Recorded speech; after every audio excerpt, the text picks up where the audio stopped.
too. Hi everyone, I am Sarah Martins and today's show features two of my favorite things, food and wine. The Los Angeles Food and Wine Festival kick off tonight at LA. All proceeds from the charity auction will benefit St. Vincent Mills. Gérard. Quoi? C'est l'heure là, il faut se réveiller. Déjà? Mais oui. Mais quelle heure il est? Il est 10h20. Hein? Eh oui. Oh putain! Eh oui. J'arrive.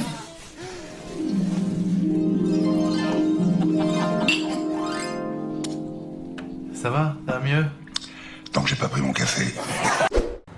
Pour que leur prière soit exaucée, ces trois amis venus de Lille sont allés brûler un cierge dans la crypte de Notre-Dame de la Garde.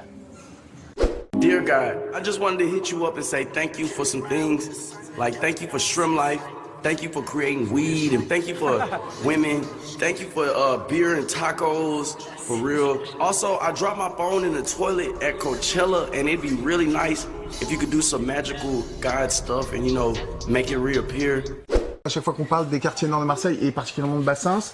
Moi, j'en rigole parce que c'est des imbéciles. Ils savent pas ce qu'on vise et ils mettent tout le monde dans le même sac. Ils généralisent trop facilement. Passez une semaine avec nous, vous allez voir qu'on est des gens comme vous. On se lève, on va travailler, on amène nos gosses à l'école.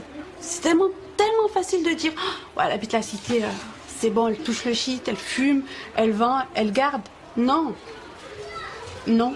Le président de l'OM, il avait dit pas de supporters marseillais dans le centre-ville. Bah, il dit ça pour pas qu'il y ait d'embrouille. Nous, on est là, on rigole, on s'amuse, on fait la fête, qu'on gagne, qu'on perde, on s'en fout. Déjà, on a fait de musique, Jean-Michel, on va tout casser chez toi. Les gens, ils sont tout pris au premier degré. On va tout casser chez toi, on va mettre l'ambiance comme à chaque fois qu'on va en France.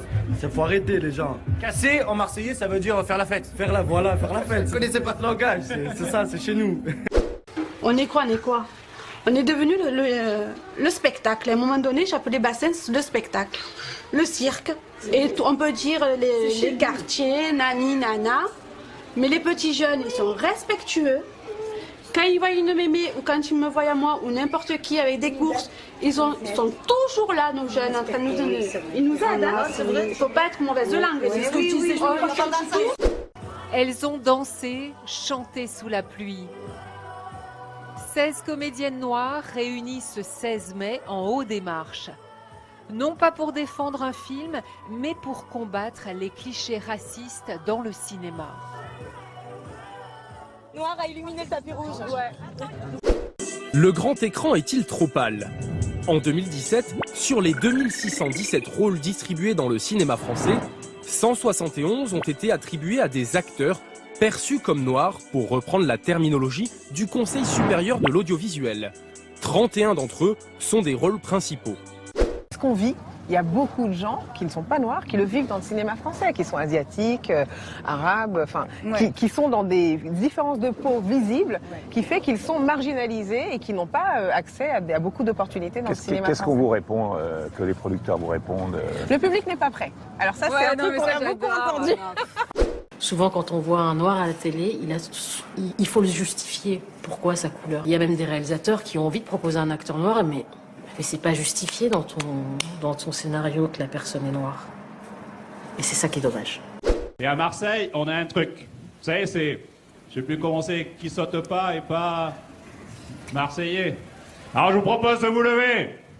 Et on va le faire ensemble. Allez, on y va? Qui saute pas n'est pas marseillais, ok? Qui saute pas n'est pas marseillais, ouais! Qui saute pas n'est pas marseillais! Oh là là.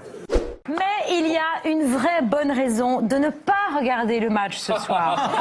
Et vous êtes la bonne raison, Michel. On compte un peu sur ceux qui n'aiment pas le foot, et notamment toutes les femmes, toutes les Françaises, qui vont donc regarder notre enquête de santé ce soir consacrée à la méditation. Regardez bien, vous voyez ce petit point noir là, on va resserrer l'image. C'est un homme qui survole la Croisette et il est sur un skateboard volant dans le festival de Cannes. C'était à l'heure de la montée des marches hier en fin de journée. Une image digne de figurer dans un épisode de Retour vers le futur. Par rapport à la vue que vous aviez, donc vous trouvez qu'il y a beaucoup de choses auxquelles on attache de l'importance et qui sont futiles. Je trouve, ouais. Exemple. Je trouve.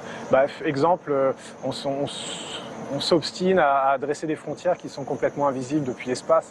Quand on voit de l'espace, on voit que tout le monde est embarqué sur le même bateau, que tout ça c'est très similaire, que les limites qu'on a tracées, elles sont vraiment le fruit de l'imagination. Vous voulez être président de la République, ça serait bien, non?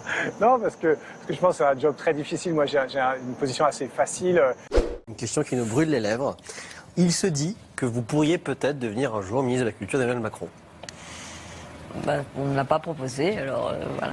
Jamais? Ça n'a jamais été envisagé? Non. On ne dit pas non. C'est une merveilleuse fonction, oui. Qu'est-ce que je peux dire de plus? Donc on ne dit pas non. Parce que c'est magnifique cette aventure, donc voilà. Ils sont pour en tout cas. Et moi, ça me passionne, c'est ce que j'essaie d'apprendre à mes enfants, parce que je m'en fous qu'ils réussissent. C'est pas grave. Mais on essaie. Mais je ne supporterai pas qu'ils n'aient pas tout tenté. Ça m'énerve. Mais il faut tout donner. Donne tout. T'es là. T'es dans un film. T'es à l'école. Il faut que tu y ailles 6 heures par jour. Travaille. Tant qu'à faire, travaille. Merci Vincent et encore bravo. Merci beaucoup. L'image parce qu'on a vécu avec son image, parce qu'on est soucieux de son image, parce que ça nous obsède, parce que le temps qui est devant nous se réduit. En fait, c'est pas tellement ce que nous sentons en nous-mêmes, parce que nous nous sentons jeunes, mais ce qui est obsédant, c'est le temps qui reste. Ça vous rend triste? Oui, ça me rend triste. Ça peut même m'affoler, ou même provoquer des vertiges. Oui, évidemment, ça dépend des jours.